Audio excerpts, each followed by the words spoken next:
everyone, this is Remleiz from 40k Theories, and welcome to this new episode of Adeptus Podcastus. Joining me as always is Tactica Imperialis. Hello everyone.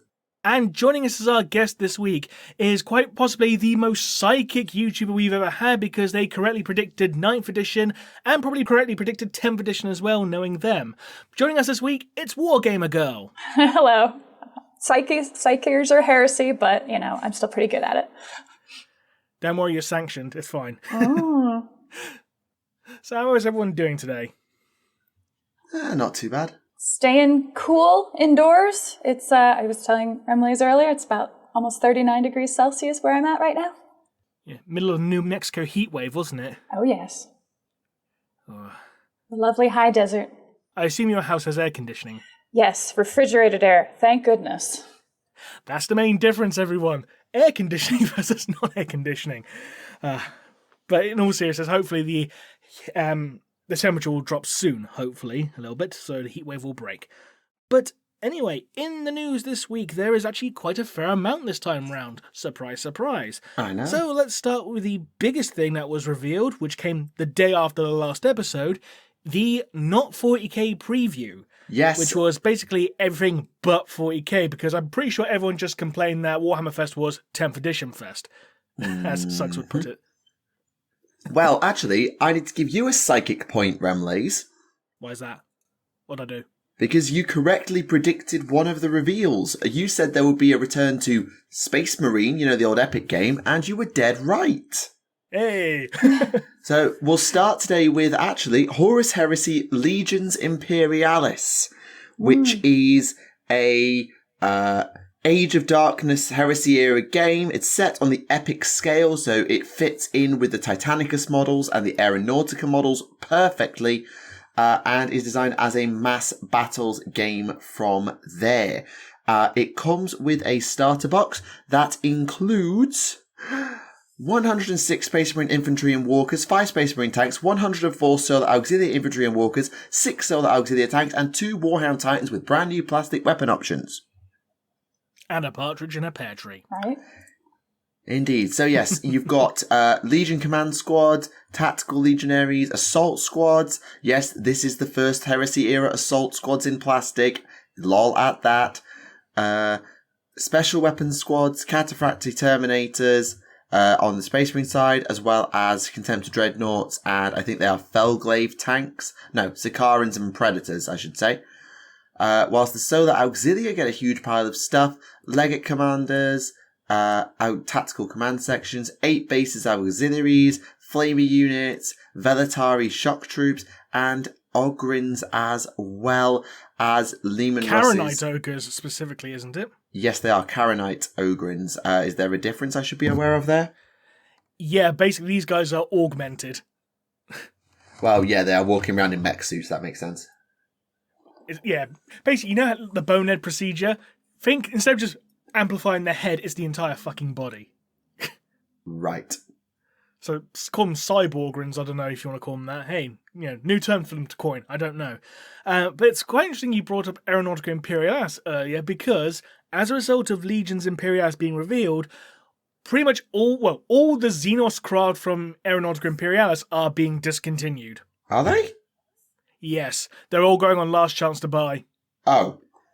Because you can use most of the Imperial stuff in this, but you can't use this, or this, and you can't use any of the Xenos stuff, so all of that's going last chance to buy. Oh, and now I thought they were just going to let you play Aeronautica as a separate game. Apparently not. Apparently just going to stop support for it. Who knows? Oh, wow. So to all the people who played Aeronautica, you have my sympathies. Disappointment. Yes. Hello, Kevin Sorbo. Sorry. But yes. I'm not used to seeing models get retired like that with such a rank. Although I suppose I did see another one about the Underworld's models, some of those getting discontinued. Yeah, and we'll be talking later about Cities of Sigmar, but we'll get there. Just to finish with this box, there's actually a brand new unit in the box, never before seen, the Ethon Heavy Sentinel, which has got both multi-lasers and rocket launchers on a Sentinel. It's basically the Duck Walker from Starship Troopers.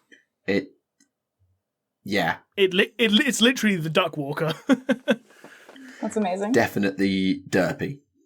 Yeah, but the Duck Walker's It's going to be the biggest reason people buy that box. That's true. Still derpy, though. Yeah, going back to Horus Heresy, which was also part of the reveals, Plastic Cerastus Knight. The Castigator and the Acheron, to be exact. Because we had seen a Cerastus Knight up to now, because they'd shown the Lancer before, but now they've shown the other two variants as well. Mm-hmm. Very nice, because that's going from resin to plastic then, right? Yes. Which means that way more people are going to be able to get it, which would be awesome. We need more knights. Yeah, pretty much. I mean, more knights is never a bad thing. And the perk of actually these, like, Heresy era knights is, as much as I don't think they exist within the Knights Codex, it gives them more option to put them in the Knights Codex if they decide to, like, have the Cerastus Knight be in the Knight Codex if it isn't already when they decide to re-release it, because there's a plastic model for that. They're more likely to put it into the Codex. Oh, it was very likely planned that way. Yeah, I think that you're probably right. I think, however, probably the big reveal that they wanted to be sort of the biggest thing was the Cities of Sigmar. And there's actually been 3 separate articles to discuss the Cities of Sigmar this week alone. So, we'll start with the preview article, which shows the starter box revealed for the first time. In it, you get 20 of the Free Guild infantry. I've forgotten the names off the top of my head right now. The Steel Helms, sorry. So they are not new. We've seen a couple of those before, but now we've got the full squad. And what's interesting about these guys is that they've sort of run out of relics to carry into battle. So the sort of reliquary just carrying a broken sword because they've run out of bones, which is quite funny. And the standard bearer and musician is now the same model. So they pretty much don't fight because they carry the standard and the horn at once. And the heraldry on the banner is like, this is the city that this unit will one day found, sort of like a promise.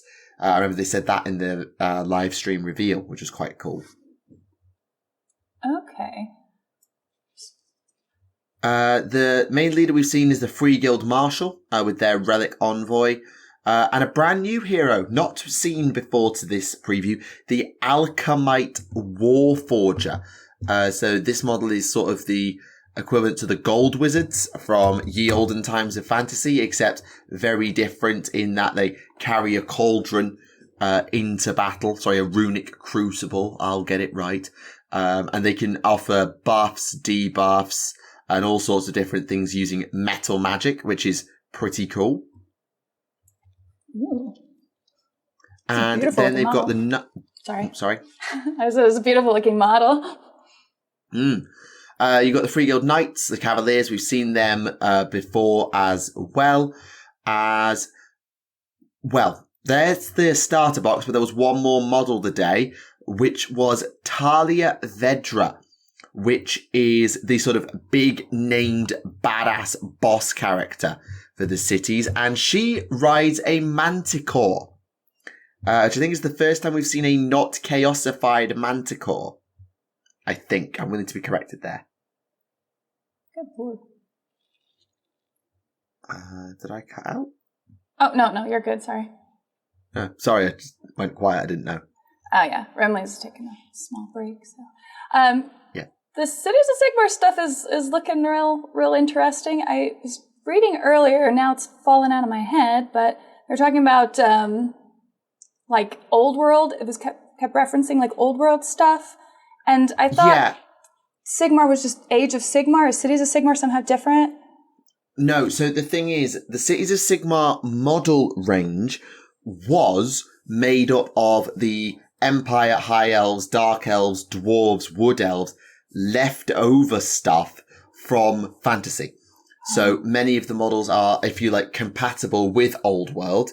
So they've made an article saying these are the models that are being retired from the range for Cities of Sigmar. They will not be AOS models anymore. However, they'll come back around and can be usable in Old World if you wish. Okay, gotcha. So those units are the Free Guild General, the Crossbowmen and Handgunners, Free Guild Guard, because they're being replaced by the Steel Helms, the Hellblaster Volley Gun, Pistoliers and Outriders, Great Swords, Demigryph Knights, because they're being replaced by the Cavaliers, the Flamespire Phoenix, Phoenix Guard, Eternal Guard, Sisters of the Thorn or Wild Riders, the Nomad Prince, and the Shadow Warriors. All of those models that currently live in the Cities of Sigmar Battletome are being scrapped, retired, done away with, and will not be in the book going forward, and are leaving the AOS range entirely. But you can use them as proxies. Yes, so the Free Guild Guard would be decent proxies for Steel Helms if you build them right. The Demigryph Knights would do as Cavaliers, and the General would probably do as well as a Free Guild Marshal if you built it right. But the Elven stuff, there's nothing to proxy them for whatsoever because there's no such units in the book. Right, Beck, sorry about that. What are we talking about? Oh, the Manticore. Yes. I haven't seen a Manticore outside of Dark Elves or Undead, because I remember Chaos. when... I don't even remember the Chaos Manticore. Chaos Sorcerer on Manticore. I remember the Dark Elf Sorcerer on Manticore. No, there was a Chaos Sorcerer on Manticore around the end of Fantasy. Okay. I also remember the Necromancer on Manticore, Dieter Hellschnitt. Don't remember that one. He was a special character. Yeah, he was a special character, yeah. Nice. So is this sort of unprecedented in lore to have a non-chaos, non-necessarily evil Manticore? It's generally seen like... I mean, not... It's not really evil, but they're just generally more associated with evil factions. Kind of like, how dragons are seen typically as being good in Warhammer, whereas wyverns are generally seen as evil because it's generally the orcs who had wyverns and that. So it's sense to that effect, basically. It's like, association more than anything else. Right. Okay, so do you think we might see more Manticore-mounted models coming to us? Maybe. I'd like to think so, though I think we're probably pushing our luck. But either way, they were saying at the preview, this is going to be like the one that everyone's going to be wanting to pick up and paint, even if they don't play cities, because, you've got a big ornate throne, you've got a badass hero with like 4 different weapon options, and then the Manticore is part lion, part eagle, part scorpion, which is like... That's what Greek Manticores are generally like. Yeah, it's still just bloody impressive. So it would be funny if they went more the Babylonian Manticore, which is like body of a lion, a tail that's covered in quills, and it has the face of a person. Oh no! Yeah, that was the original Manticore in mythology. And then when the Babylonians started coming over towards Greece, like the Greeks kind of adopted it into their own, but they changed it so instead of a tail of quills, it was a scorpion tail because it was still a poisonous tail, and they changed the person's head to a lion's head and they gave it wings because they fuck it. But then again, some might go, but you might confuse it with a sphinx. Yeah, we're just gonna bam it up a notch, make it look a little cooler. Yeah. And then Kratos kills a whole bunch of them and shouts, "Boy!" Of course. I know Boy was the Norse saga rather than the Greek saga, but... Yes. Thank you, Remleiz. There's one actual other unit revealed. We just mentioned a minute ago that the Free Guild handgunners were leaving the range. This is why. The Fusiliers have been brought in, and they are a really unique take on handgunners because they're all got their own personal Pavi's shield come firing deck. I really love that there are bayonets on this. And they've affixed bayonets, yes. How are you going to charge in? I don't know, but you got bayonets.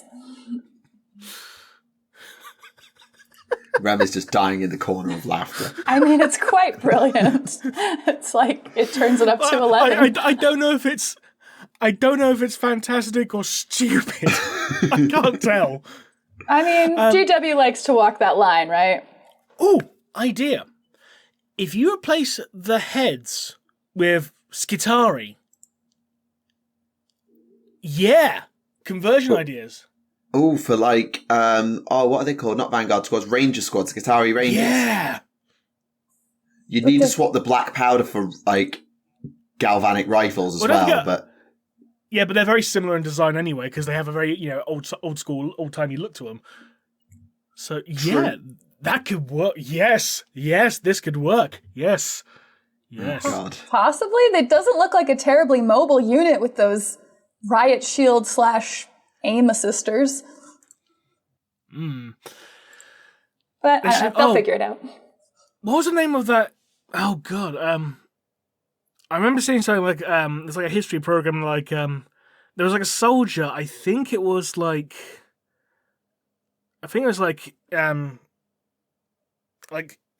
have been medieval Poland or something like that, where they had like musket rifles, but instead of using like a stand, like a wooden stand to balance it, they'd use an axe. They balance it on the axe, and so like when the enemy get close, they can just drop the gun, pick up the axe, and start swinging. A bardiche, that was called, yeah. That's smart. I mean, monopods are definitely a thing. Definitely novel. Certainly not something I don't think that the Free Guild would do, though, because they like their enemies firmly at arm's length. That's true. But, they're single-shot weapons. They're very slow to reload, so you might as well have a good weapon, as backup, just in case they get close, which I suppose that's what the shields are for. Like, get close, push shield, and that's what the bayonet's for. You can turn them into spears. Yeah, you're just hoping they literally run into you, I guess. And it's worth noting that they did show the Fusil Major on Ogre Woolhawk a couple of weeks ago. So you do have the ability to pair this unit with a hero that is just an ogre with a shield and a sniper on top. A skinny ogre, yes, but if you need the combat punch to help protect your unit when they get charged, yes, you've got a fixed bayonets, but you've also got a literal ogre still in your line if you want it. Ogres.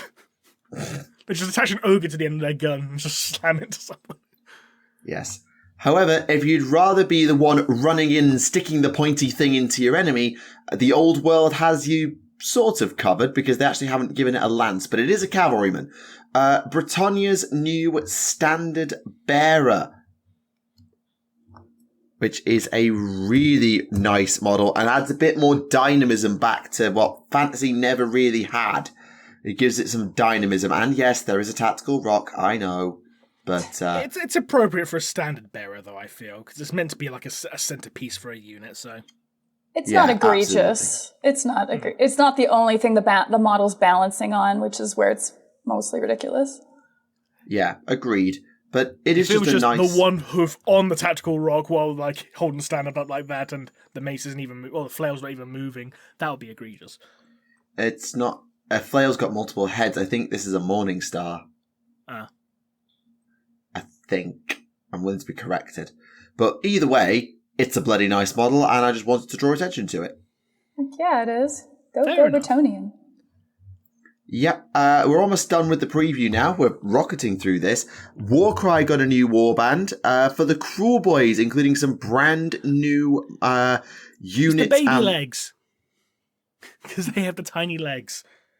Yes, so these are monster killers, I think is their official name, which has got a beast knob alongside Cruel Boys, Clutcher Grots who go in and steal eggs, and Gnarlwood Howlers alongside a shouty baller boy who is the one carrying the drum.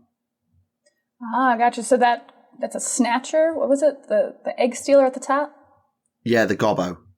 Oh, okay. It almost looks like a brain. So the whole idea is that they lay ambushes. They've got like harpoons because you can see all the spears have got ropes on them, which allows them to be thrown. And they draw a lot of attention or go sneaky set traps so that the grots and the monkeys can go in and steal eggs so that they can, supply war beasts to the other Orc tribes. Because why raise them yourself when you could just nick the eggs off the wild ones? Fair enough. Also very cool looking. I like that the knob there has his own little travel pack attached. And tactical log. And tactical log this time, yes. Yeah. Makes a change. And finally, the first Age of Sigmar models for the clan's Pestilence. This is an Underworld warband. It is Skabik's Plague Pack. And they are really cool. You've got Plague Sensor Bearers, you've got regular Plague Monks, and a Plague Priest as well, as a little rat carrying some Warpstone, just because of course you do. So lots of really cool models there. And I think one of the things they pointed out, again, with these models being newer, is the sense of dynamism in the smoke clouds and just the sense of motion in everything, because old fantasy models couldn't do that. On account of being metal? On account of having to rank up as well. Oh. So yeah, I've done really well. I really, really like the Plague Priest. I really do. Very cool. And that's the preview. We did that pretty bloody quickly as far as I'm concerned. Well done, us. Hooray! Well, preview for Cities of Sigmar. There was another preview for Nagash, right? Oh, that was the 40 Years of Warhammer thing. Yeah. The Nagash thing. Yeah. Though I'm just sad that for their Nagash spotlight they didn't go for the original derpy Nagash to say this is what he used to look like. I love You the can original understand Derpy Nagash. He looks awesome. Yeah, but how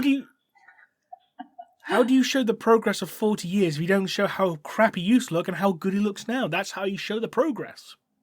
Yes, I agree. He's had a few makeovers, or quite the makeover. How do we know where we're going if we don't know where we've been?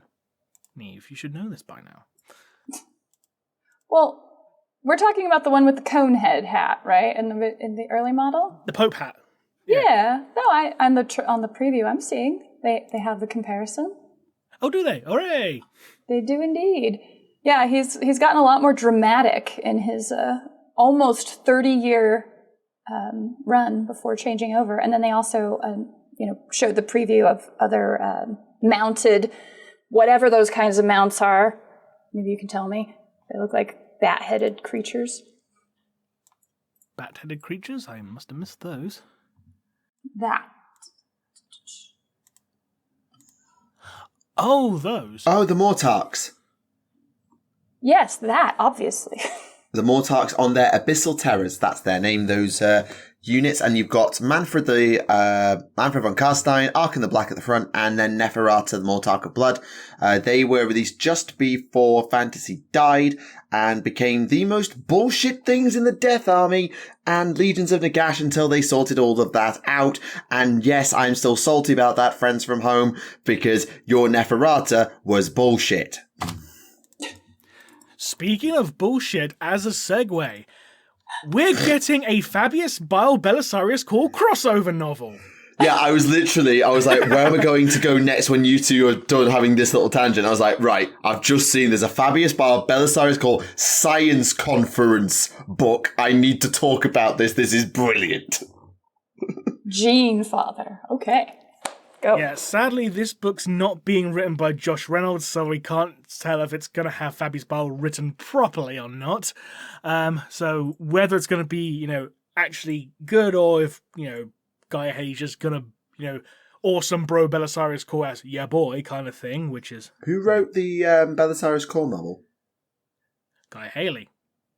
Thought he did. I hope he did actually consult with Josh Reynolds. Like, how would you write this? Because this is the character you've written like multiple novels for. Because I know with the Lucius novel, he had Ian St. Martin. He actually spoke to Josh Reynolds on how to write Fabius Bile, because Fabius Bile is a supporting character in the book. He turns up about halfway through, but he does have a major supporting role. So I hope there's something similar to that here, just so we can actually get his character down right. Because I know it's not just with guys, just like with writing different characters from a different author, like when another author's basically been like the standard for that particular character.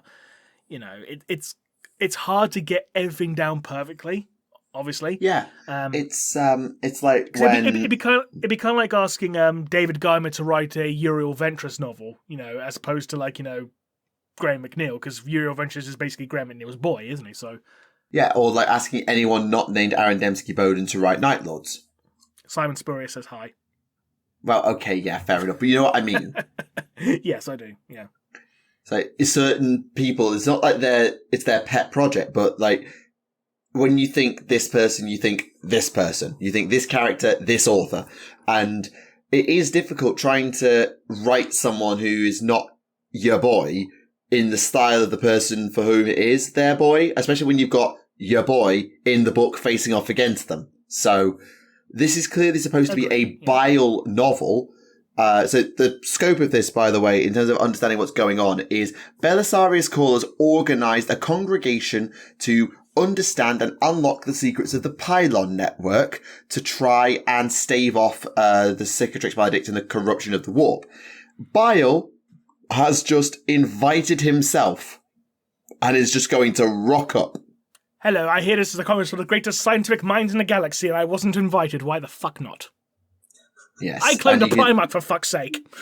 Yes, and we can see the new men fighting off against the Skitarii, so there'll definitely be combat, both mental and physical, in this one.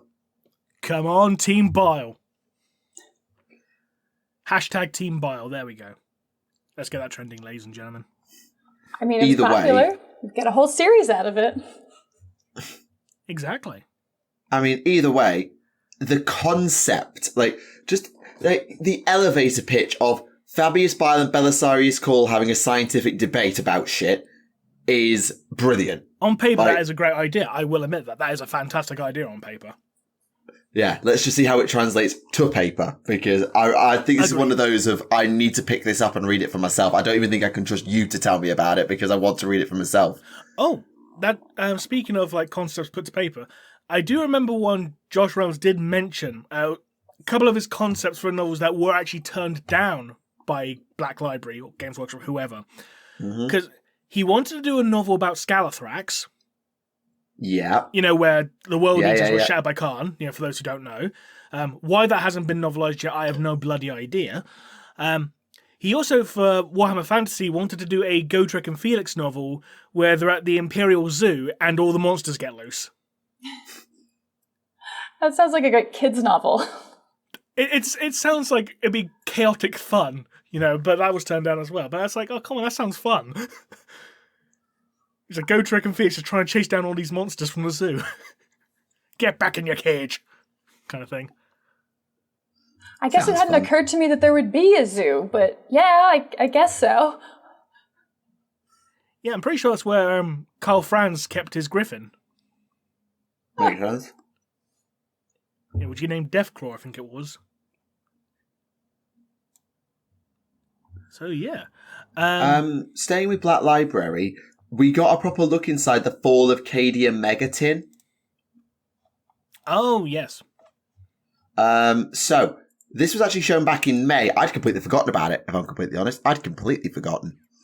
But, so, you've got a 544-page novel by Robert Rath called Fall of Cadia. Which is about the fall of Cadia. Surprise, surprise. Yeah, no duh. It tells the complete tale from the ground level, with high command and then infantry, so a nice mix of stuff.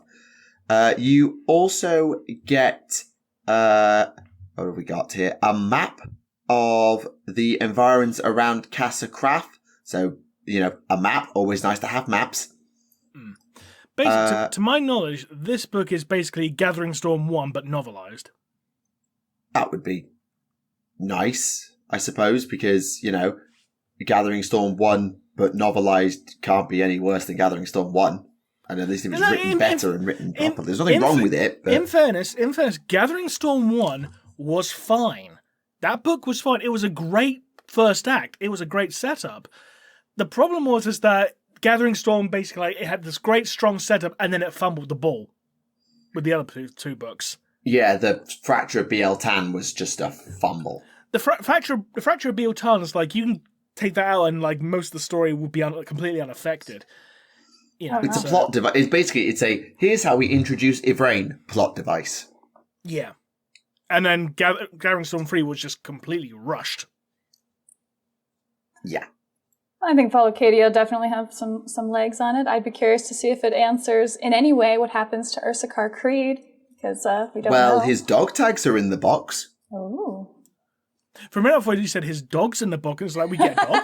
Like, what? No, you get his dog tags. Ah. Okay, and then the medal, what's that? So that is the honours medal for the survivors of Cadia. Ah. It's like, was that I survived Cadia and all I got was this lousy medal, kind of thing? I was like, was that before or after they got attacked by the Sons of Malice at New Cadia?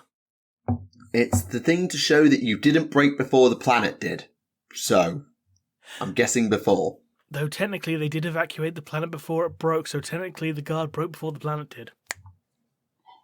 It's a tactical Don't be repositioning. I'm just stirring the pot for the memes. Yes, you are, Remleiz. Stop it. Only 1,750 of these mega editions will be printed, so get them while they're hot. Yep. Or buy them for 3 times more on eBay.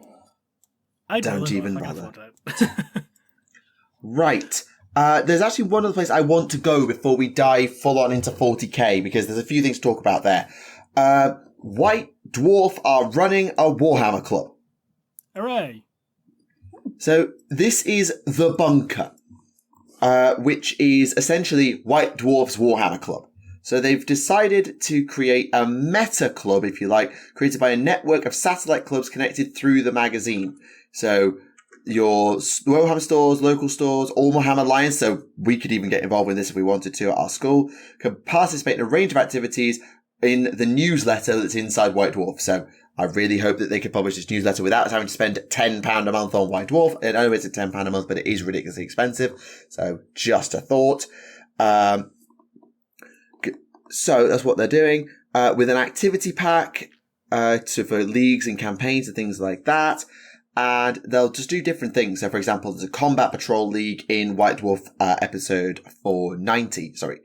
Not issue, not episode. What the fuck am I saying? 490, yes. Yes, so there's combat patrol stuff, and some free scenarios as well. So lots of stuff going on there. Probably not going to pick it up this month because we're going on summer holidays, but it exists, as well as some basic training stuff. So if you're like me and have had a right old time trying to teach the game, this is just a bit of a tactics article as well to help you learn and get better at the game as well, if you are interested, with some, and this is hilarious, chess-style game state puzzles to solve. Oh, this is neat. This is a really cool way of, like, building the community, right? Even if you're not necessarily able to afford the miniatures right off, you could go to your gaming club and participate in this stuff. Absolutely. It's also got a hobby section for like how to speed paint. The answer is buy speed paint, but that's not the point. And they've also got an uplink interactive part to the newsletter where you can showcase stuff, upload things, I suppose, maybe. We'll see. There's challenges involved.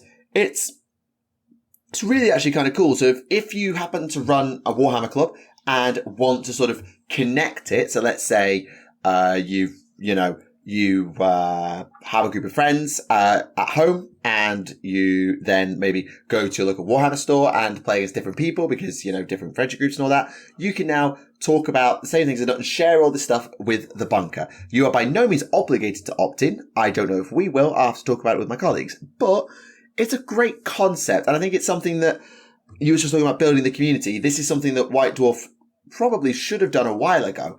That the fact that they are the comms point in physical form between the community and Games Workshop, so use it as a place where the whole community can communicate with each other too. So should be good.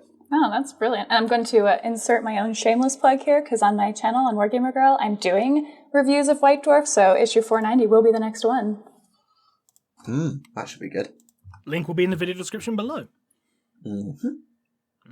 On that point, you've actually been playing 10th edition yourself, haven't you, Miranda? I have. How you been finding it?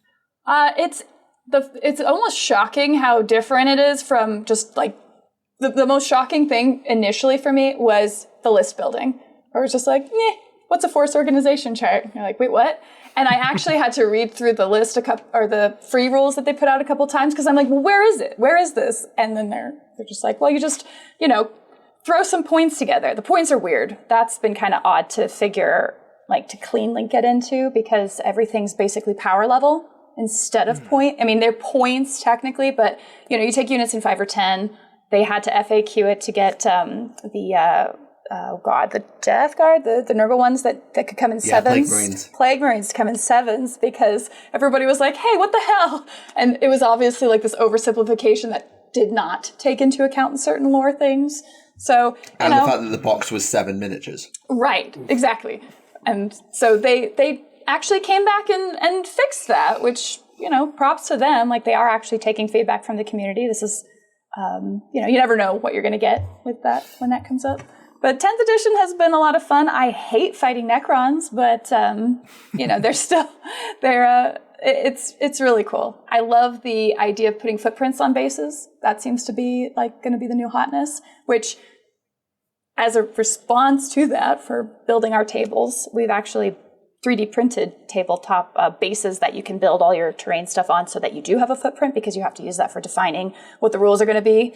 And as long as you define those rules, then yeah, it's pretty good. But you're basically playing a game where everything has cover all the time, unless you have a 3-up save. Yeah, it's interesting that the whole cover thing, because we play on, because of the amount of games we play at the time, quite sparse boards, and don't necessarily use footprints because we haven't got bases. We've got a lot of the old 40k terrain that didn't come with footprints, and we haven't really had a chance to build them. So we've sort of stuck with true line of sight and a lot of things just to help us understand what's got cover, what doesn't. And the cover mechanics, I think, because we play a lot of Space Marines, haven't really bothered us at all. I just want to clarify one thing, because it was something we weren't sure about. If you're a Space Marine, obviously standing in cover, you don't get a bonus save, right? Against AP0 weapons, but against an AP1 or something, you would still get your save. Right. We thought that was the case. I just wanted to clarify, because it was one of those of you don't get better cover if you have a 3-up save. But yes, I forgot to read the line about AP0. So thank you for clarifying that one for me and others who maybe got a bit confused. I think what's been interesting as well is 9th edition felt like a game where every decent gun was a point-click delete gun.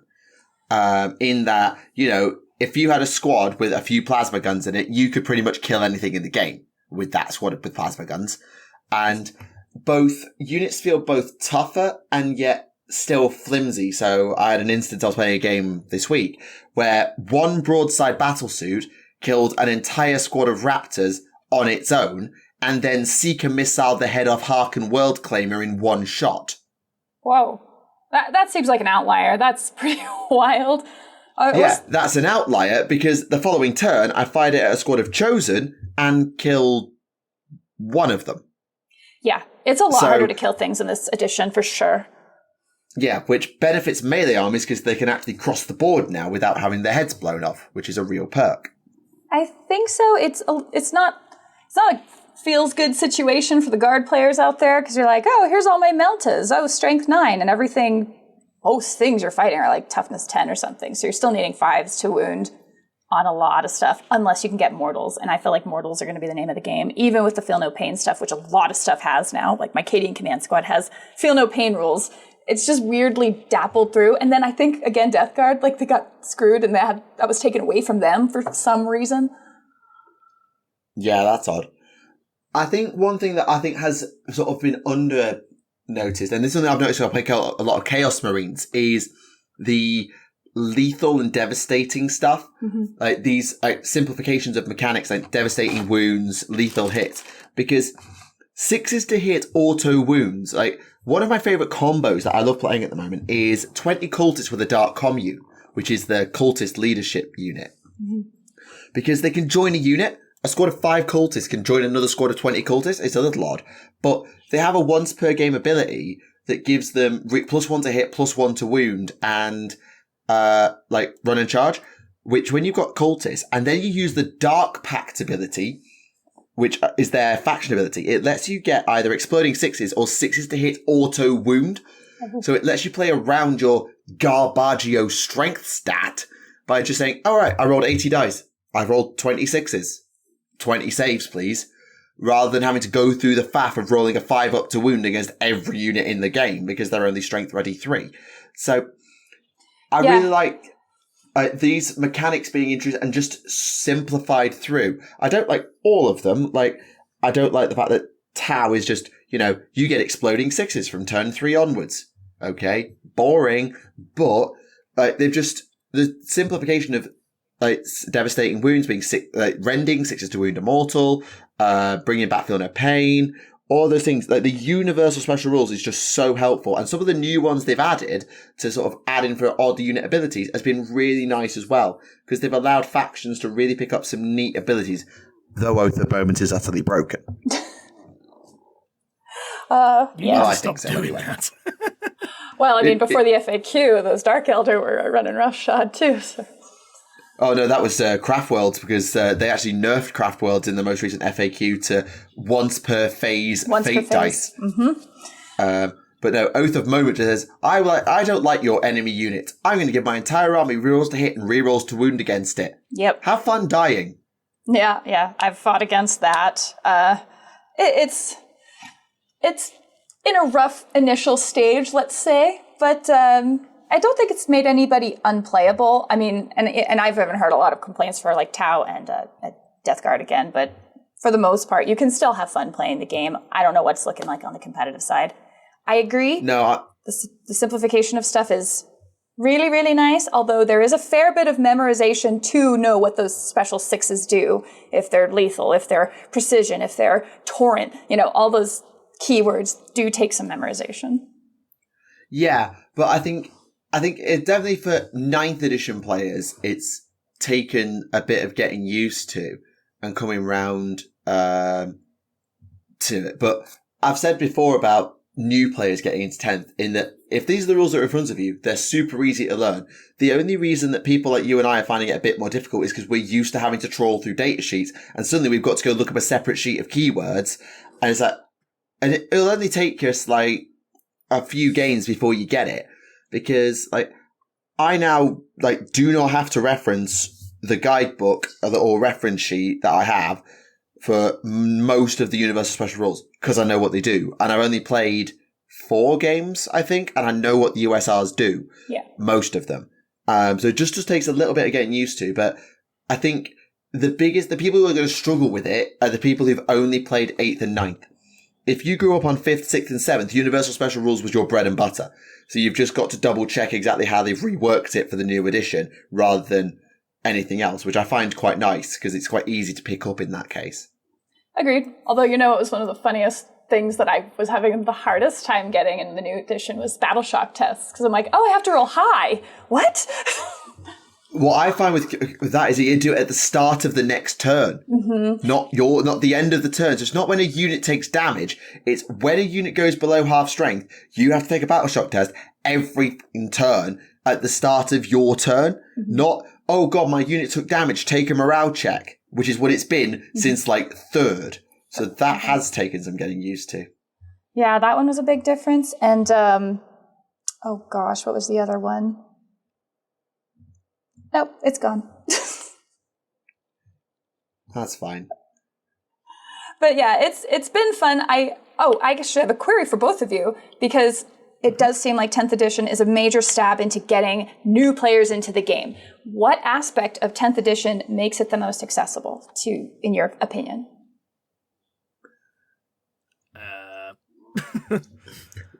Ram hasn't played it. Oh, The common I haven't answer had a chance is to play free it, so- rolls, but I was going to mean- say the fact you can get it in a shop. that's I fair. mean, free rules is definitely really help with accessibility. For new players, I think if you're brand new to the game, chances are you'll probably buy a rule book at some point, because a lot of people like having the physical copy. We've printed our rule book off of the free rules. We've printed it. But for me, what's really helping to make the game accessible to our club, because they don't need to worry about the resource of getting into it, is the pickup of it. Is that you can pick it up, and within an hour of playing it, within a turn of playing it, you roughly know what you're doing. And you don't have to keep checking the book and asking questions and I think, what does this do? How does that work? Within an hour, you roughly know what you're doing. You'll need to check things and you'll make mistakes, but it feels so much smoother in terms of the pick up and play element for me. Alongside, obviously, free rules is brilliant. Keep doing it, for God's sake. Please keep doing it. But yeah, for me, that's really helping. Do you print your cards? We have printed the Space Marine ones for the basic units that we own, just so that we have them for anyone who comes that's new.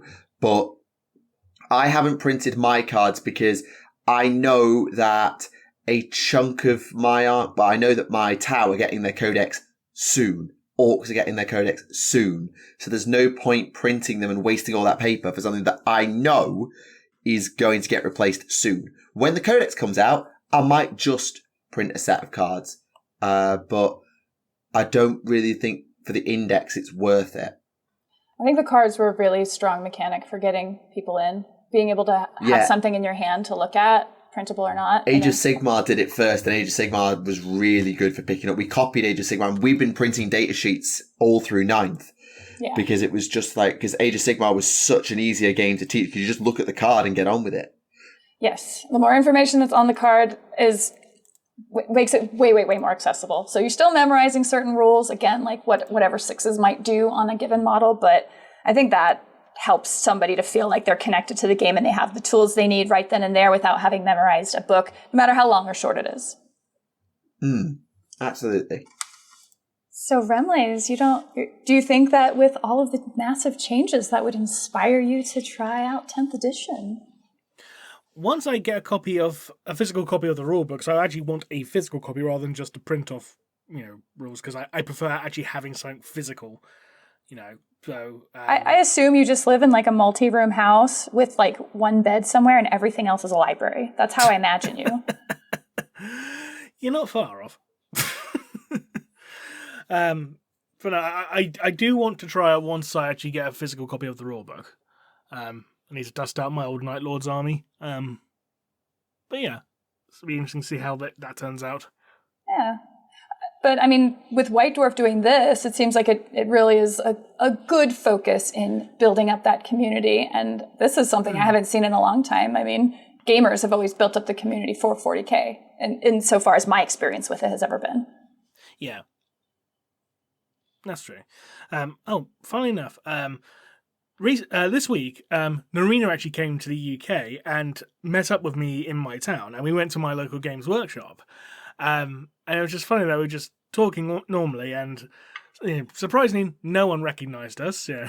Call it hubris or anything like that. But I'm just remembering the time, Neve, when you got stopped on the street because someone recognised you. Yeah, that was about 3 years ago now. I remember just being stopped. I was like, "Are you Tactica Imperialis?" Yeah. Only happened once. Autograph. No, mercifully, I didn't have to do that. But yeah, that only happened once. Happened once more than it did to me. Good for you, but that's because you've never shown your face on camera. That's true. And let's be real. How often do you leave your house, Remleiz? Well, I have to walk a dog, so... Oh, okay, fair enough. So that's how you're going to find him. He's out walking a dog. That's your hint. Can't do too much of long walk, though, just because of my back. But aside from that, though, yeah. So if you see someone walking a Malamute around, it might be me. And no matter what, just walk up and ask him anyway. It'll be an interesting conversation. Yeah, that's true. I don't know where you're wanting to jump to, but I thought talking about the Titan Owners Club would be kind of fun. The what now? The Titan Owners Club. It's an article from today. It's a club for people who own own the Forge World Titans. All the pretty Titans, not the epic scale ones, but the larger ones. The Forge World ones. Yeah, full size ones. Exactly. It's a whole club. I guess they represented at Warhammer Fest in April. Did either of you guys go to that? No, we did not, sadly. Okay. Because the episode that came after Warhammer Fest, that was when we had Suggs on, and she went. So she told us like the ground view of the whole thing, like from the perspective of a former Games Workshop employee, which was quite interesting. But in regards to the Titan Owners Club, I'm pretty sure it's something like as soon as you buy like a Titan from Forge World, you get given a certificate that says you're now part of the Titan Owners Club or something. You're just a little bit more special than everyone else. You are elite because you can waste £3,000 on resin. Well, yeah, that is one of the drawbacks. I don't think resin is a great medium for that, but watching the actual gameplay events, because they put the mats down on the floor and it's just this huge battlefield and you have to walk around in your socks to like move your models around, Oh yeah, I'm pretty sure fun. that's got to be an experience, definitely. Right? It just seems, I don't know. Seems amazing. I say that as someone who does not own a full Forge World Titan, but, I like to watch from afar like little Oliver Twist. Please, sir, can I have some Titans? That's really all I wanted to say on it. It was cool. It was a bunch of pretty models. It was distracting. Yeah. Oh, correction. It's not £3,000. It's 1,185 just for the Warlord pattern body. Ah, that's right. So stop being so dramatic. It's 3,000 in New Zealand dollars. So I wasn't far off. No. I was just wrong. It was the wrong currency. Good night. I'm trying to do a calculation. Let's try the Warbringer. So Warbringer body with the Volcano Can, that's 950.50. We give it a Volcano Can, that's another 52.50. So that's 113. And if we give it a Battle Titan Gatling laser, that's 82.50. How much is that? I wasn't following, but a lot. It's a fair bit. It's a fair bit. Oh, take away the 52 and add another 80 because I was the wrong size for Titan Volcano Can. So 109 maths. Okay, quick maths. 160 plus 165 plus 950.50. Yeah, so basically for you're looking about like 1,200 odd, give or take. 1,200 or so. And that's for a Warhound or a Warlord? That's for the Warbringer, the Nemesis Titan. Ah. With the Volcano Cannon on its back. So the Warlord will actually be more expensive because you've also got to pay for the body, which is like £1,185, and you've also got to pay for a head and 4 weapons. And 2 shields, it looks like, as well. But you have a 3,500 point list right away with that one model. I mean, if you were to point for point count it up, and you needed to collect 3,500 points of other models, do you end up spending, okay, barring something like Grey Knights, you had to actually buy models to build up. Does that come out to equivalent-ish? Probably still a little more, but... Probably something like that, yeah. I don't know. It's not a cheap hobby at the end of the day, but Titans are a little bit more of a focus because you put that all in one model, and that feels like very extravagant. Okay, for a Mars Pattern Warlord Titan complete, you're looking at the very least, just shy of £1,500. Yeah, that's quite a bit.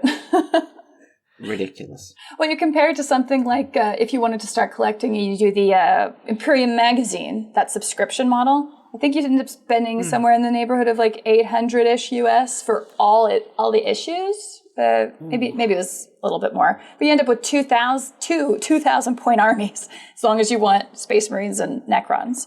But obviously, it's quite a bit more. So it was good for the previous one because you had here's an issue of the magazine for like £5, and here's the Primaris Librarian for for £5 you get a Primaris Librarian. You want to buy it from Games Workshop, that's £22. So bargain. Oh, that. Oh yeah, no. Overall, especially now, I mean, with where inflation and stuff has gone, if you got in on that, it's great. It's really great. Oh, agreed. So anyway, thanks for letting me tangent. You're welcome. It's quite all right. But if we're done with the news, one last thing. Okay. 40k starter sets. Just thinking of that, you're talking about the value of Space Marines and Necrons in different places. Well, if you want to get the Tyranids and Space Marines at better value, there are starter sets. They come with paint, they come with clippers, they come with dice, they come with brushes, and the bigger ones come with more stuff. The biggest one is 2 full combat patrols, if that so interests you. Yes, it is. It is a full combat patrol for each one. Fair enough. Have you played Combat Patrol Tactica? No. Okay. Yeah. I probably should, but no. I've said the same thing, but the rule set's a little bit different enough that it's kind of put me out of it. So I didn't know if that was your sentiment. I think with me, I don't get... I get the thing with Combat Patrol, making it simpler and quicker, but yeah, the fact there's only, what's in the box available. I play Tau, Farsight Tau. I cannot play Combat Patrol because Ethereals. Right. You'd be stuck with you'd have to get that box and you'd have to have that. So maybe good for brand new people, but old school players not so much, maybe? I think as a place for it for old school players, if you've got like a lunch break and need to fire off a game quickly because there's no list building, less rules to learn, all of those things. But I just don't think it's that much use in terms of, oh, what should we play today? Should we play Combat Patrol? Yeah, sure, why not? Because there's probably some tactical depth to it, but less, and the units are so constrictive, and obviously each box is not balanced against one another. So I just don't think it would be that. It's good for pick up and play, and it's good for brand new players, but I think for most people, you're right, not suitable. Interesting. Okay. Just curious. But I mean, I'm sure if you want those models, there's still probably pretty good deals model for model. It's usually what you get in the box sets, right? Probably. I miss the days when, like, you know, the box, like the Battle Force box sets, like, they're all set price, but, like, you knew you were getting value for money. Because, like, going to, like, 3rd edition, for instance, the Craft World Battle Force box set, you got, like, 20 Guardians, 3 jet bikes, a Viper jet bike, a Falcon Grav tank, and a set of plastic jungle trees, all of that for 40 quid. Now, bear in mind, back then, the Falcon Grav tank alone was like £20. The Viper was like £12. The jet bikes were like £5 each, and the Guardian and 20 Guardians was like I think it was like £15 as well. And the plastic trees was like a £5. So like you definitely actually got value for money in those box sets. But I think of quite a few of them now, like it's literally the same price you'd pay for just buying the models separately. It's just like, where's the value?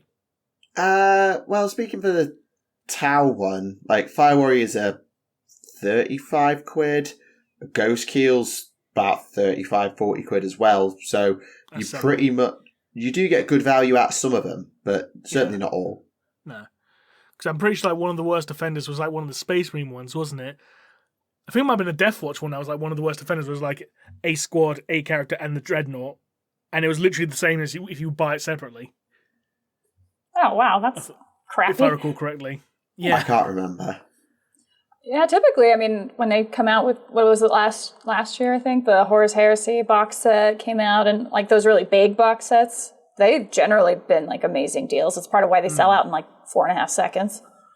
Yeah, that's true. I remember when they Games Workshop tried to do the bundle deal. It was like, oh, have your own Legion specific like Dreadnought as a bundle. Get the plastic Dreadnought and its resin Legion torso for this special bargain price. It's literally the same as if you just buy them separately. We've saved you the time. We just put it all together for you. Bundle. Wow. Yeah. I was like, what's the point? We saved you having you could even knock off like a $5 or something. Wow. I don't know. That's amazing. I don't know. They probably Maybe sold them. I mean, what are you going to say, right? True. But yeah. Oh, Tack, have you actually gone around to reading anything yet? Like Dawn of Fire? No, I haven't actually. Or Shadow Sun? Finances. Ah, fair enough. Yeah, sorry. If you would like to donate Tack to a copy of the Shadow Sun novel, you can do so at... Link in the description. There you go. I'll put, they got a link to their YouTube channel. Just contact them that way. Say, hey, I want to give you a copy of the Shadow Sun novel. Still no. Sorry. I'm sure someone can send you an ebook or something. If need be, they can buy you an ebook copy. It's fine. But yeah, speaking of books, however, because I didn't get to talk about one. I don't know why I'm saying chalk. I can't talk today. I talk or chalk today, rather. But anyway, because I didn't get to talk about one last time, or the episode before, in that matter, yeah, I will talk about a book now, because I've actually been reading through Silent Hunters, which is the Kakaradon novel. There will be no spoiler warning, because it's a fairly old book now. It came out like 2 years ago, I think it did. Yeah, that's fine. Oh, okay. So not necessarily a new book, but you're just getting all these off the Black Library, right? Yeah, I had a physical copy when it came out, which is like quite a while ago now. I think this was back when Robbie McNiven was still working for Black Library, even though this isn't a Robbie McNiven book, despite the fact it's a Kakarodon book. It's by Eduardo Albea. So, yes. Right. So, as a preface, / prologue type bit, the Kakarodons are basically looking for an artifact of their chapter called the Void Glass, which apparently the Emperor gifted the Forgotten One, who was the founder of the Kakarodons, to look after, like, centuries ago, but it's since been lost by the chapter and they've been trying to find it ever since. Now, they managed to track it down to a ocean world, and they're coming very close to getting it, but it gets stolen away by the very last minute by the Drukhari. Those bastards. And, yeah. Now, the reason it managed to get away is because the chaplain, who's called Tangata Manu, I'll just refer to him as Manu for simplicity's sake, instead of just going for the Void Glass right away, he insisted that his strike force waited for the fog to roll in so they could use it as cover, and then they decided to, like, detonate some bombs to, like, sink, a nearby settlement that had been taken over by a chaos cult. Needless to say, the Kakarodons are very pissed about this because it turns out that the Drukhari literally managed to steal the Void Glass minutes before they arrived. So if he didn't go around and wait, they could have gotten it. Typical. Yeah. So what does the Void Glass do? Or is it MacGuffin?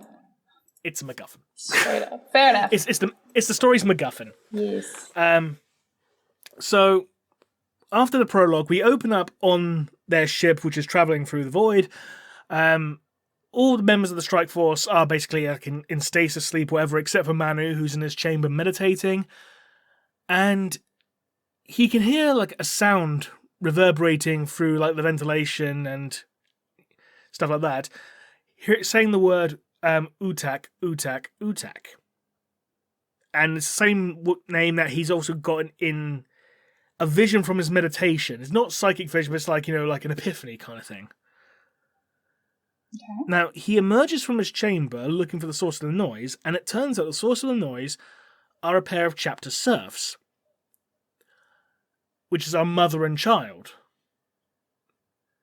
Now, it turns out the child was part of an unauthorized breeding because they live in the void and resources are scarce, so any unsanctioned breeding, they take the baby and just chuck out the airlock. Good lord. Sounds about right for the Kakarodons. It's like, we can't afford to waste the resources on unsanctioned pregnancy. Get in the Star Sea. There you go. Or Starless Sea, rather, in this case. Now, the child is, well, I say child, he's a grown man, but he's special. Let's put it that way. Oh god, how so? He can only say 2 words. Utak, which is the vision he's having, because it's implied he's psychic in some way. Mm-hmm. And the only other word he can say is door. Because right. a thing that calms him down is whenever someone opens a door, it calms him down. And don't worry, this actually plays a part in the story later. Don't worry. Of course it does. Now, it turns out that now the serfs are named Iana and Jonah. Iana and Jonah. Or is it Jonas? Oh, is it Jonah? Jonah would probably be more grammatically appropriate, like Jonah and the whale, Kakarodons kind of thing. Right. Now, it turns out Jonah is the last surviving member of a particular bloodline, which happens to be direct descendants of an Imperial Guard general that defeated the Drukhari in battle like centuries ago. And this particular Drukhari, who we find out later is named Utak, funnily enough, who's a Drakon of the Cabal of the Pierced Rose. He basically, out of sheer pettiness from his defeat, has basically sworn to hunt down every member of that bloodline to basically wipe it from existence. But Right. anyway, I'm getting ahead of myself. Manu basically sees to it. He's like, you know what? I should really chuck you out the airlock. But then he starts seeing the lights blinking. It's basically a silent alarm saying, like, a Kakarodon come to the bridge, please, kind of thing, because they don't use any sound when they're traveling through the void. It's like none of the serfs are meant to speak. None of the chapter speaks. They even to the point where they communicate by literally tapping their fingers, kind of thing. Sorry, I've got my brain's just gone odd, and it's like I can't get Javik from Mass Effect 3 out of my head now. It's like, throw it out the airlock, Commander. All the time. Sorry. Moving on. You're not far off, in fairness. But yeah, Manu goes to the bridge, and he basically takes a place, on the throne, on the bridge, and he sees that they're being approached by the rest of the Kakarodon fleet. And they're being hailed. Transmission. The person hailing them is Tikaharangi, who is the chief librarian of the chapter, the Pale Nomad. I knew that name ringed a bell. Yep. He's also Manu's actual brother. Same mother. Oh. Right. They're actual brothers. Not, which is, in fairness, that's quite a rare thing in Space Marines you find these days. Obviously they're all battle brothers, but you rarely see actual, blood brothers. Siblings. Yeah. Yeah. And basically, Kaharangi is welcome back. Did you find the void glass? Yeah, about that. You fucked up, didn't you? Yeah. Right, I'll let Tyberos know to assemble the council for your judgment then. Oh dear. I hope that's exactly how the dialogue went. That's amazing. I'm paraphrasing. It's to that effect. But Manu realizes that the two serfs, Iana and Jonah, they could prove useful because, this kid clearly knows about Utak, and Utak was clearly involved in nicking the void glass because we knew it was the Drukhari who nicked it. And we saw that at the site there was a symbol of the Cabal of the Pierced Rose, which is his Cabal. Mm-hmm. And he's the last member of a particular bloodline. Maybe he might be useful. Yeah. So, Manu takes the two serfs with him to, the flagship, and the council's being assembled. Manu's there, and the rest of his strike force are coming with him because they're all being judged. You all failed in this mission, you're all being judged. Oh dear. Yeah, the Kakarodons don't take shit. No, they don't. No. And, so basically, as soon as they arrive, Manu's basically put on trial. And so, you had the void glass literally within your grasp, and you lost it. How the fuck did that happen? Good question. Well, the Drukhari nicked it. How soon did they nick it from you getting it? A couple of minutes. What were you doing in the meantime? Well, I suggested we wait for Fog to use as cover because there was a Chaos Cult there, and I also authorized the use of demolition charges to basically cause a massive tsunami to destroy the settlement. And if I didn't do that, I would have gotten the glass. Ah. Right. Yeah, that's a kind of a big fuck up, Manu. He ends up asking all the members of the squad, for their testimonies and all that, and it's we're following orders, but yeah, he kind of fucked up. He should have just gone for it. Just being honest here, Chaplain. Wow. And Titan is right, judgment. All in favour of killing Manu for his fuck up. Aye. Okay, Tyberos, you're the last vote. And Tyberos just raises his hand saying, yep. Right. Oops. Any last words before we kill you? Fucking hell. And Manu's yes, actually, I do have some last words. And Kaharangi's wait, what, you do? Because generally, even though everyone's asked this if they're being judged, traditionally, you're meant to say no. That's take it with grace and just shut up and die. Yeah, essentially. And Manu says, I came this close to getting it, and I think I know how to get it back.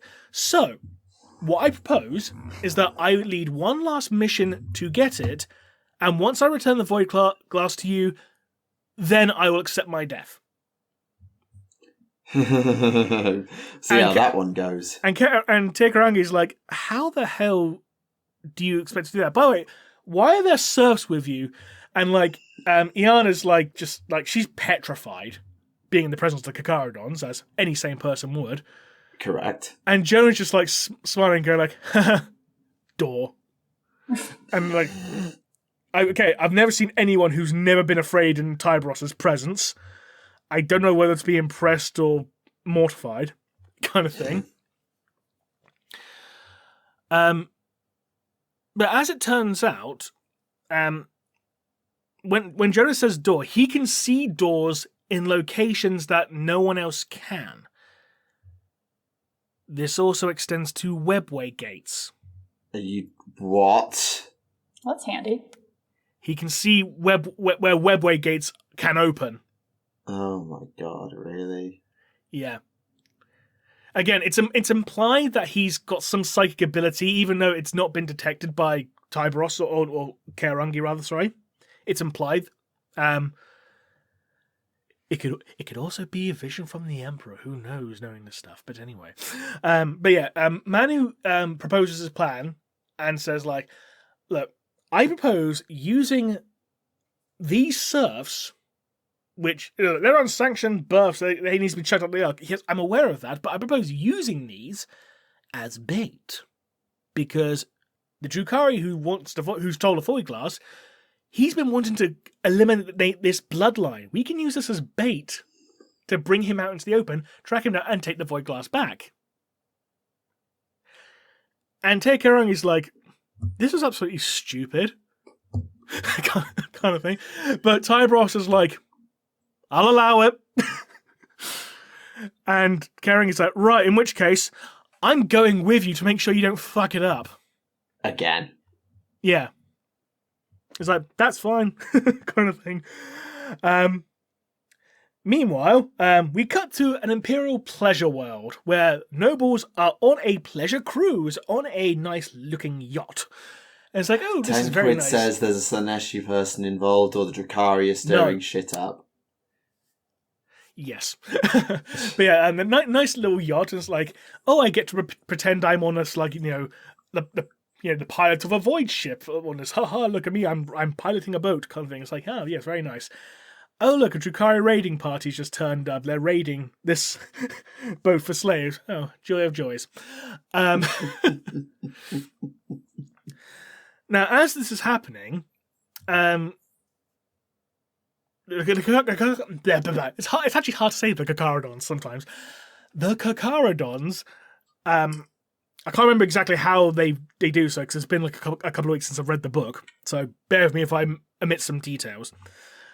But they find out that the Pierced Rose rather, are raiding this boat for slaves.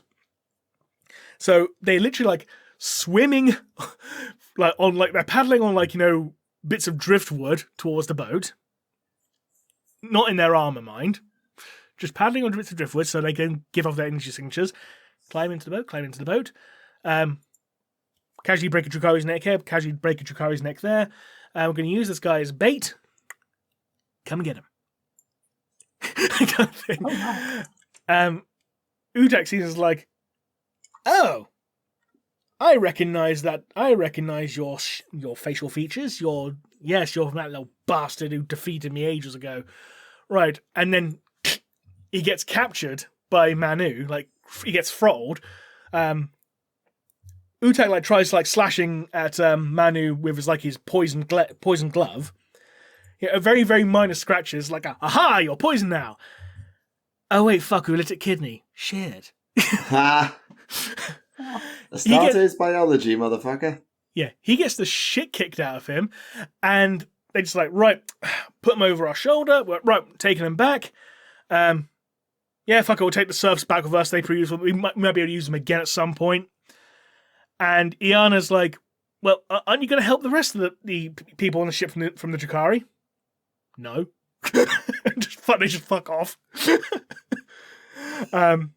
So meanwhile, back on Manu's ship, Utak's been put in his cell. He's been stripped naked, de-armed and all that. He's just stuck in a very, very quiet cell. No stimulation whatsoever, no furniture, no windows, no sound. It's basically completely silent, no stimulation whatsoever. All that's there is a sign written on the wall saying, "Let us know when you're ready to talk." So he's just standing there, and to point out something else, Utek is very much a performer. Like he is a poet, a stage poet, playwright amongst the Drukhari. Oh God! So he craves adulation, he craves attention, he craves stimulation. So keep that in mind. Hell. Yeah, this is helpful because there's nothing. So the door opens, he turns around and goes, "All right, so you want me to talk?" He gets blasted with a fire hose, like pinned up against the wall. Falls back down and is like, "If you wanted to wash my cell, you could have just let me know." They close the door on him. Okay, bye. Next day, door opens, same thing happens, gets sprayed with a hose, like, fuck's sake. Day 3, I can hear him coming. I'm going to hide behind the door and attack him. But as soon as they come in, opens the door, no one comes, the door just closes. It's like, fuck. And as he's doing it, he's worried that every time he gets sprayed by the hose, his shit bucket's going to get knocked over because he has just a bucket for a toilet. He's worried that's going to get knocked over. It's like, please don't hit that. Then, like a couple of days later, repeatedly after being sprayed with the hose, door opens up again, and he's like, "You said let you know when I'm ready to talk. I'm ready to talk, for fuck's sake." So they drag him out. They just walk him down, like, the corridors of the ship in complete silence. Even though he's trying to talk, he's complete silence. He's got a collar and chain around his neck, just been fastened on. And they bring him to, like, a room, like, on the observation deck. They strap him to a chair. They leave. And then the shutters start opening up. And he's thinking, "Oh, fuck, you're not opening the shutters to me while we're in the fucking warp, are you? You sadistic bastards." No, not in the warp. They're just in the void. It's like, well, I suppose there's worse views than looking at the stars. But there are no stars. It's literally just the void. Just blackness. There's nothing there. And he starts trying to laugh out of defiance. Like he's angry, then he's trying to laugh out of defiance. Then after like an hour or so, he breaks down and cries. He's broken. And it's like, right, now we're ready to talk with you, kind of thing. And at this point, he's so desperate for stimulation, he's willing to tell him anything. So that's how the Kakarodons torture prisoners, ladies and gentlemen. Those are real torture techniques, actually. I wouldn't be surprised, to be honest. Although some people might call them enhanced interrogation techniques. Indeed. But we won't go into that. So, Utek lets the Kakarodons know that the Void Glass is currently in possession of his Archon in Komora. So they need to get into Komora. And he leads the Kakarodons to a world that has a webway gate on it, but one that only opens at certain days, because it has to be in special conjunction with the actual portal and orbits and astrophysics and all that jazz. Now, even though the Kakarodons themselves can't see it, and Utek's like, it's around here somewhere, Jonah can see the doorway straight away. He goes, door. He's pointing at the door. And it's like, oh yeah, there it is. They open a webway gate and they start making their way through. And bear in mind, at this time, Utek, he's basically just wearing, fuck all. Got a collar and chain on still. He's basically being used as like a pet dog, walking through. But as they're making their way into the webway, the Kakarodons are attacked by Drukhari. And there is a lot of them, to the point of we need to gather, because there's far too fucking many of them. We'll run out of fucking bullets. And as Such this is a good happening, problem to have. Exactly. And as this is happening, Jonah's pointing at a part of the wall and saying door. Now, Utek doesn't even think there's a door there. He's like, there is no webway, there is no gateway there. But Teikarengi's examining it with his force staff, goes, no, there is a doorway here. He's like, oh, I have to remember that in the future then. So they dive in, and the doorway closes behind them. It has to wait for Jonah to go in for it to close, because he's the one who can see. He's the one who can actually open it. And they make their way through the webway and eventually get into Kimura. Now, as this is all happening, we cut to a little side story involving a Drukhari stimhead, basically a drug addict. And yeah, he's a side character. But he ends up being used by Utak as an intermediary. Basically, like, I have a client who wishes to purchase the Void Glass from the Archon. Let him know that they will pay XYZ for all this, and if you pass the message on and he accepts, you will get, a nice big crate of drugs. It's like, ooh, can I try drugs? No, fuck off. Oh, God. Yeah. Drukhari stimheads, they're a thing. Now, the Archon, whose name I've forgotten, he thinks, what, Utak's back? I thought he got kidnapped by humans. Huh.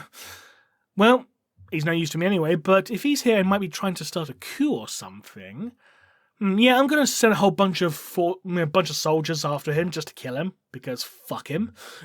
Yeah, sounds about right for Drukhari. So, the Kabbalites basically force the Stimhead to basically take them where Utak is. And it's like, right, he's in that room there. Right, go. They charge in. There's no one there. Because the Kakarodons were like, yeah, we're not fucking stupid. We know the Drukhari's going to fucking turn on us. The Drukhari. But what they did do is set a trap. It's a soul bomb. Oh, God. Yeah, so basically, a whole bunch of Kabbalite warriors goes in, the bomb goes off. Congratulations, your souls are now into the warp, and Slanesh is now eating them. Ha-ha. Fucking hell. It's like, that is cruel and unusual punishment, but then again, we are talking about the Kakarodons here. Yes. So, the Kakarodons are making their way further into Kimura, they're sneaking away, and they make their way towards the territory of the Pierced Rose, rather. Pierced Thorn's a different thing. Pierced Thorn assists the battle, Pierced Rose are Drukhari. Got get my mind right. Anyway. Manu says to the serfs, like, you two wait here. Take Harangi, you wait with them. The fuck I am. The fuck you are. I'm Chief Librarian. I'm Reclusiarch. Bollocks. Stalemate. So fine, I'll stay with him. Fine. But yeah, the Kakarodons make their way inside, and they avoid a bunch of patrols, but there's still a couple of Drukhari they end up encountering and having to shoot, but the alarm isn't raised. They make their way to the trophy room, which is unlocked. Why is it unlocked? This is blatantly a trap rather. And Utak's like, yeah, if you can make your way actually here in the first place, you deserve to nick it, because, let's be honest, no one's stupid enough to nick from the Archon. Yeah, I don't believe you. Try for yourself. They take the Void Glass. Nothing happens. Okay, lads, we might be able to get away with it. So, they make their way back, and I can't remember who it was, but someone says, like, maybe we should go this way, because the way back, there's probably going to be a whole bunch of guards coming this way, so it'd probably be better to go a different way. Yeah, but we actually know the route for the other way, so even though it's longer, we have familiarity with the terrain. Oh, it doesn't matter. There's a whole bunch of Drukhari coming that way. Yeah, we'll go the other way instead. Never mind. Yeah. So they're fighting their way through all the corridors, and they see at the end of like a corridor, there's a webway gate. It's like, right, we go through here, we're back at the entrance. Okay, let's do it. Go through the webway gate. Oh fuck, we're in the middle of a coliseum. Oh dear. And enjoy dying. Yeah, the Archon's like, ladies and gentlemen, look at these monkey who have come here and tried to steal my stuff, but they've come here to put on some entertainment for you today. So let's start things off with, I don't know, a pack of Carnodons. Now, Carnodons, ladies and gentlemen, are giant saber-toothed lions, one of which is hanging from Sanguinius' shoulders as a cape. Those big things. Yeah, a whole pack of them. Oh, by the way, they've been starved for about 2 weeks, so they're very hungry. Yeah, the Carnarvons start turning on their hands almost immediately. It was like, who would have seen that coming? But yeah, they get put down relatively quickly. It was like, well, that was fucking easy. Oh, that was just the warm-up. Yeah. The Archon, sorry, I think I missed a bit out. Just before they start shooting, the Archon turns around and says, tell you what, you stole something from me, but I have a fair sense of sportsmanship.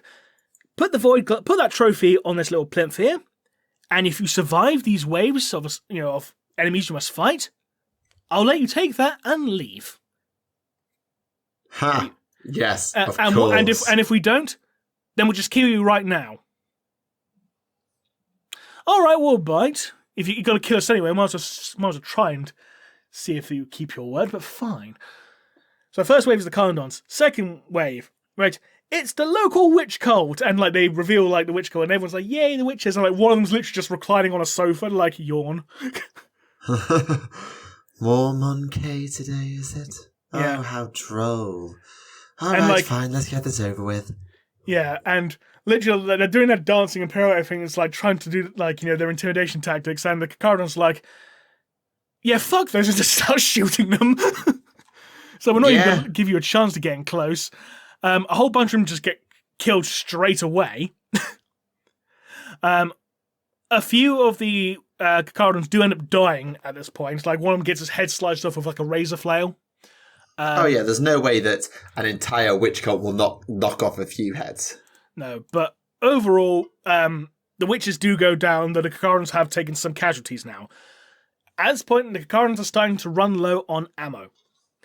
So the Archon says, for round 3, I know, let's let the audience get involved. Go on, lads, go get them. And people from the crowd start jumping in and start trying to attack them. Yeah, but they're not witches. That's just going to end with a lot of... No, but it also will waste bullets, though. Well, to be honest, if you think Dracarys go, like, right, these are just random Dracarys. These are not warriors. Draw blades. We will be able to just punch each of them that comes near you.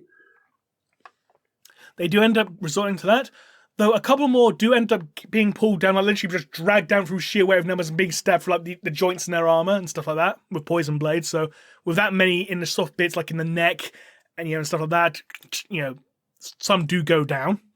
Yeah.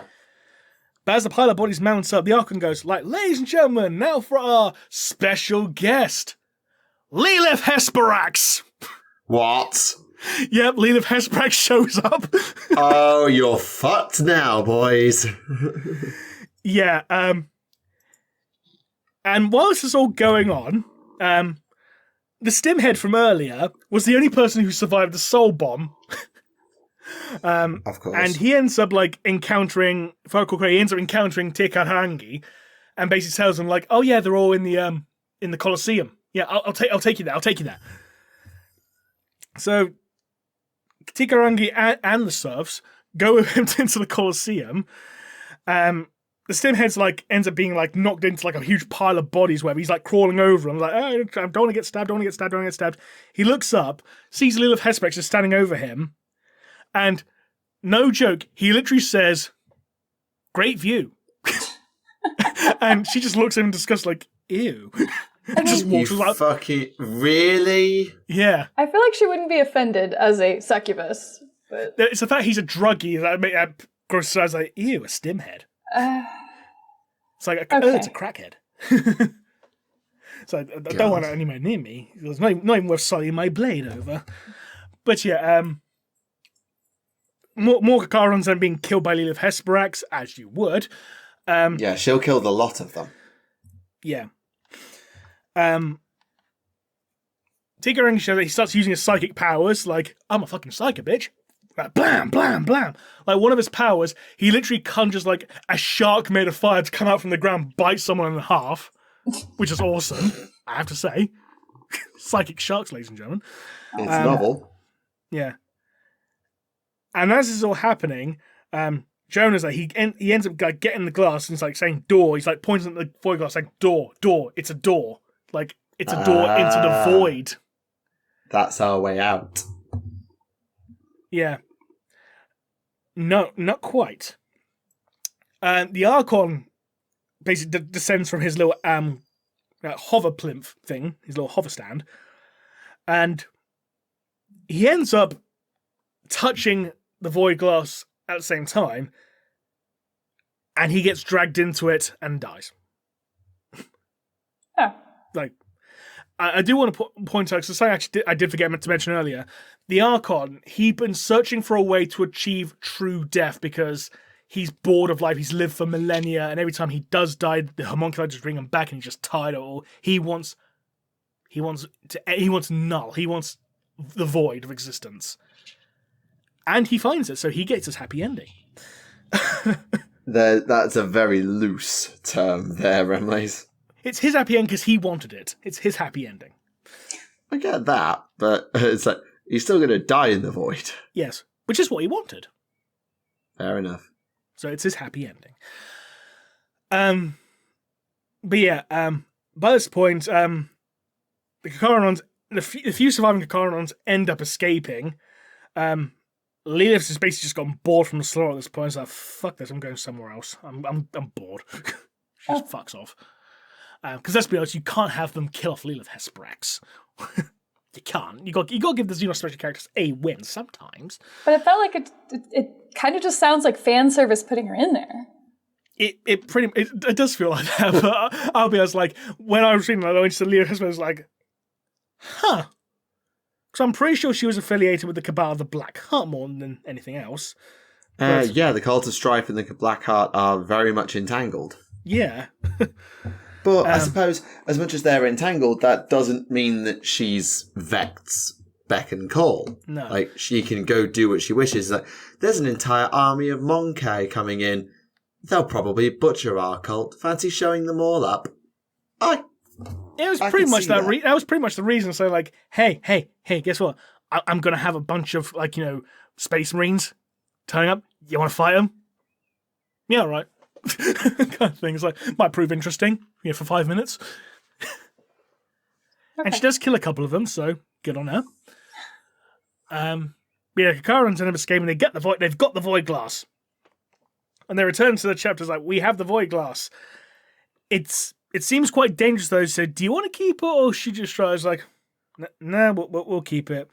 Fair enough. Right, we're going to carry out judgment now. Fair enough. The end. Oh, like he still dies? There isn't. Manu gets shot in the back of the head by Tikarangi. Wow. He Basically, did say. He did. Right. But, you're expecting them to change their mind or something. I don't know. This is the Kakaradons. Yeah. The two serfs, however, they've been... Before Manu went back to the chapter, he basically deposited them off to a nice little ocean where it's like, you go live here. That's a A safe place. Yeah. It's like you serve the Emperor, you serve the Forgotten One well. So I'll let you live. You did well.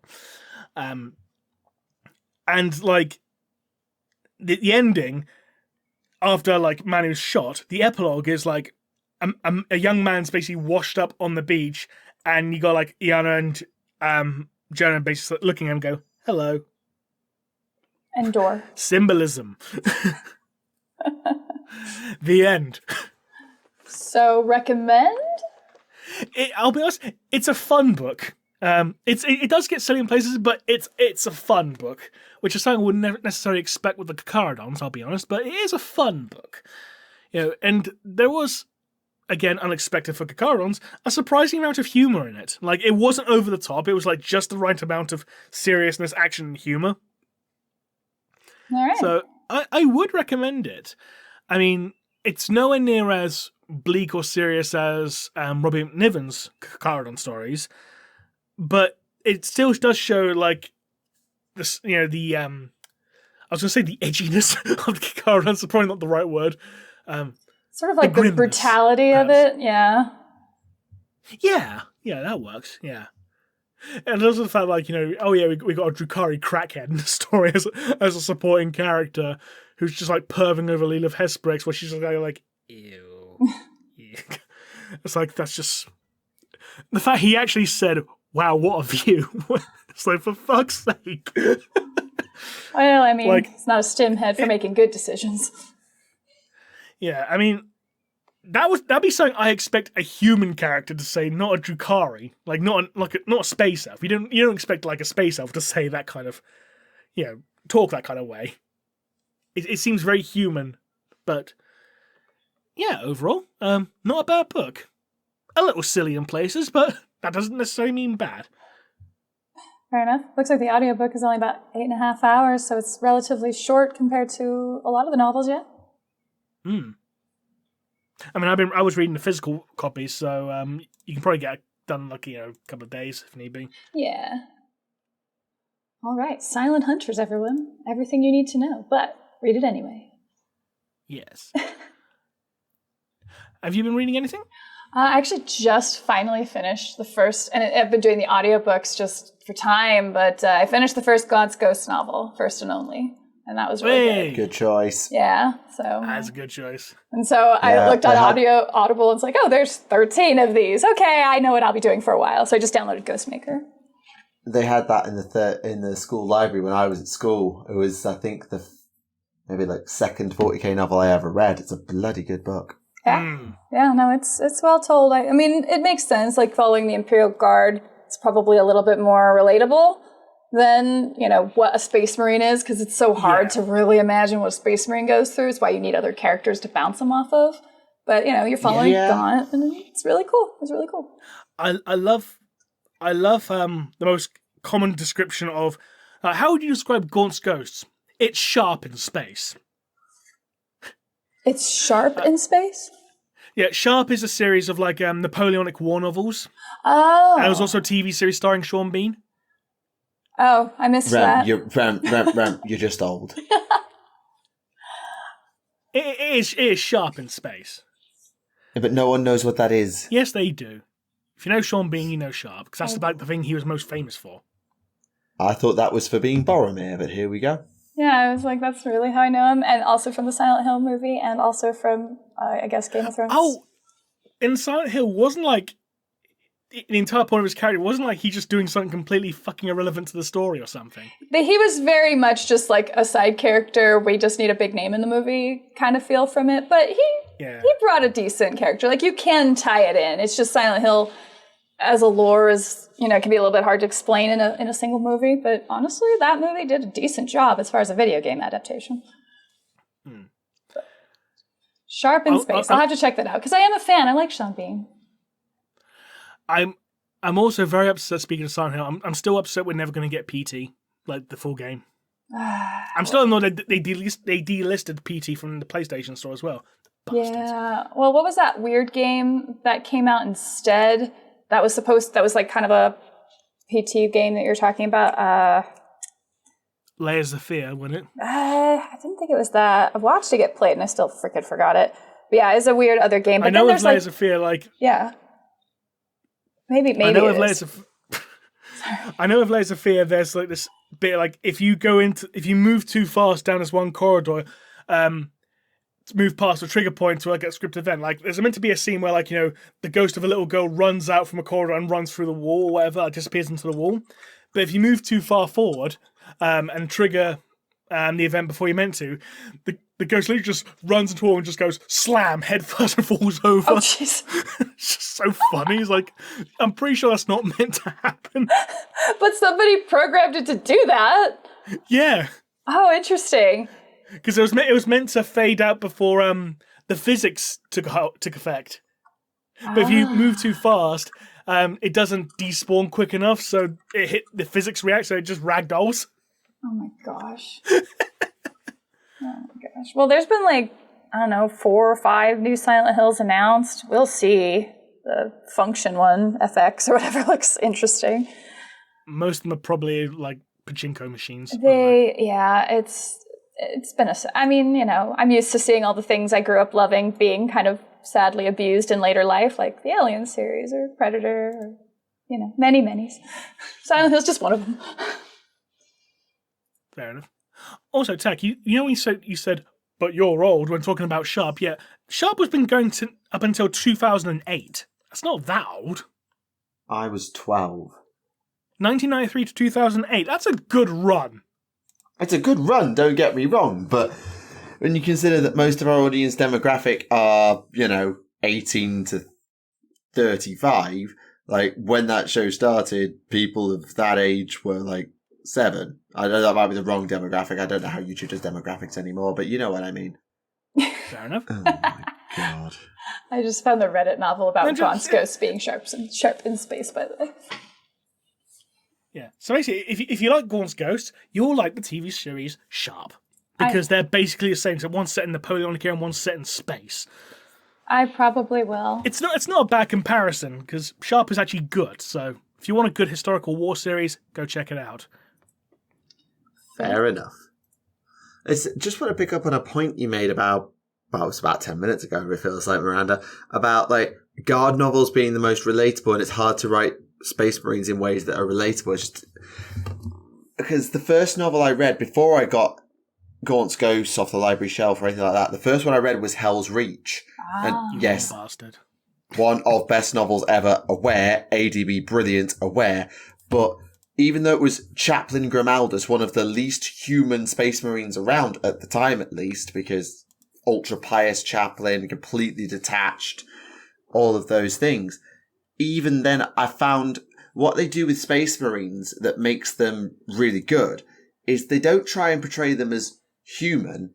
They portray them as having humanity as a flaw, almost like they should be these perfect, organized, as you described them, these inhuman killing machines, but they're not. And their humanity, their jealousy, their rage, bitterness, in Grimaldus' case, the bitterness of I have been sent down to this fucking planet to fucking die, what the hell is Hellbrecht doing? Kind of thing. And the humanity and their human emotions is treated like a weakness, and the way they view it and how others interact, like, we like you, but why? Because you're XYZ. That's not a good thing for a Space Marine. That's a really interesting dichotomy that I find plays off really well when done carefully. Yeah, I think you're hitting it exactly right. Like, it's not that it can't be done, it's just difficult, and Hell's Reach is probably a shining example of that working. Because I have Knights of Macragge. I don't know if you've read it, the Carter Sicarius novel from, I think it came out around 8th edition. It tells the story of what happened to Sicarius and why he got lost in the warp for a while, and there were 3 different second captains at once. Oh, wow. Nope, haven't seen that one, or read that one. No, it was really interesting because it was set, I've talked about the podcast before, it was set on a world that seemed like completely feudalistic, backwards, like not even imperial, or maybe imperial, but like feudal, like farm weapons and no guns or anything like that. And it's because the Necrons have planted some like entropic curse going on them, and having to uproot what was going on, root it out. And I don't remember it being the best novel ever. Like Nick Kime, I think it was, did a really good job with it, and it stuck with me a little. But I remember like Sicarius and his entourage, them actually having to think, deduce, and get inside the heads of what's actually going on here was really interesting compared to we Space Marine, we punch, we shoot, glory to the Emperor, death to everything else. That is boring. Space Marines are boring. They're really boring.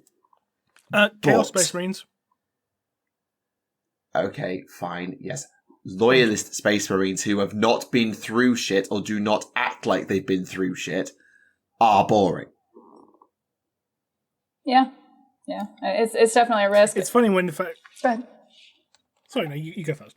Oh, well, of course, I'm just going to point out, like, with Henry Cavill being in charge of some sort of 40k IP, I'm really curious if he's going to try and incorporate Space Marines or not, because it's going to be a challenge. He will.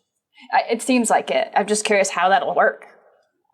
Did we ever hear anything back in regards to the Eisenhorn TV series? That was announced Not like that years I'm ago. aware of. I think that Do you reckon- faded away.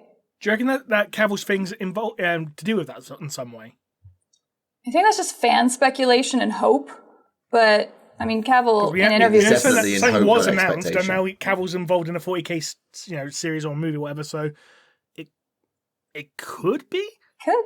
I mean, let's be honest, like Cavill as Eisenhorn? Yeah, I can see that. I can see Cavill as Eisenhorn. Could, yeah. He's just got so many options of whatever. He could be whatever he wants, right? I mean, he could do Space Marine, he could do Imperial Guard, he could do whatever, right? Henry Cavill as a Tau. Henry Cavill Farsight series, there we go. That's the bulkiest Tau you've ever seen. Well, yeah, it's Farsight. Oh, actually, sorry. I feel like I need a little rant because Farsight went on sale this week. And he was sold out immediately. Yeah, they put a queue system in and he was still sold out immediately. Ah. Wow. No, they did. Because The Lion came out at the same time, they actually did put a queue system, 10-minute order window in. And it was still in place come Saturday evening. But yeah, by the time I actually had the time to look at it, it was like, okay, it's gone. Tack. It's available on Amazon. In stock. Get. There you go. Thank you. Because I've been like looking at Element Games and being like, okay, I'll wait for that. Well, do you know why? It's because it costs more than actual GW Farsight does. Figures. Because Farsight at GW is £40. This is $45. In fairness, like, is it something like in Games Workshop, it's free delivery for orders over £45? So this is £45 with free delivery. No, it's 40. Oh, they changed it, did they? I know. I was looking earlier, just looking at the website, and it said delivery starts at free for orders over £40. In fairness, a £5 difference isn't the worst markup. In fairness, it's not the worst. No, but it's Amazon. On eBay, I'd expect this kind of shit, but on Amazon, I'd expect better. You expect better from Amazon? Well, I expect... Are we talking about the same company here? No, I don't mean Amazon itself. It's clearly it's not posted by Amazon itself, but no. I sort of expect... I expect bullshit, but I don't expect markups or anything like that. I would expect that if you're going to share stuff on Amazon, that you probably, a respectable seller rather than just a scam artist. Yeah, I mean, looking on eBay, the first box copy I can see is about £89.64 with £17.30 postage. I think £45 with free delivery is a much better option. Yeah, it's better than eBay. I'm not debating it's better than eBay. I've seen one that's £50 with free postage. £60. Oh, 45 quid's not that bad, all things considered. No, but it's more than GW. But again, you probably get them with next day delivery. No, it doesn't arrive until the 20th to the 22nd, the Amazon order you sent. Ah, bollock, never mind then. Because, bear in mind, the model does not come out until the 15th. Right, which is tomorrow. Indeed. Right. Well, on that note, ladies and gentlemen, we'll probably call it there for the evening, as Miranda said you have to leave shortly, so seems like a good time as any to call it quits. So until next time, everyone, firstly, thank you very much to WarGamerGirl for joining us this episode. Thank you so much for having me. You're welcome.